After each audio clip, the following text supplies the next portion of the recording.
മലയാളി നമ്മള് ഒരു പുതിയ ബിസിനസ് ചെയ്യുവാണ്. നമ്മള് സ്രാവ് കൃഷി ചെയ്യാൻ പോവാണ്. പരിപാടി സിമ്പിളാണ്.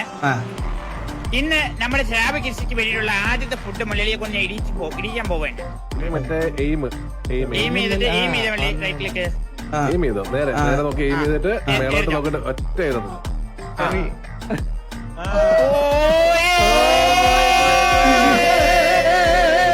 മലയാളി ഈയിടെ ഭയങ്കര ക്ഷീണിച്ചു. മലയാളി ഇതിനെ കുറിച്ച് നോക്കിയേ. ക്ഷീണവും മാറും, പല ആഗ്രഹങ്ങളും സാധിക്കാൻ പറ്റും. ഡോക്ടർ ഇപ്പൊ ചെയ്യാൻ പോകുന്നത് എന്റെ മലയാളിയുടെ ഏറ്റവും വലിയ ആഗ്രഹമാണ്. നിങ്ങൾ പറഞ്ഞ പോലെ തന്നെ കാര്യങ്ങൾ സെറ്റ് ആക്കിയിട്ടുണ്ട്.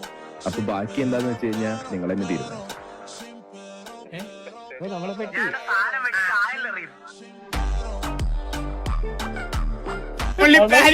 സ്റ്റിച്ച് പൊട്ടും. അണ്ണന്റെ അണ്ടി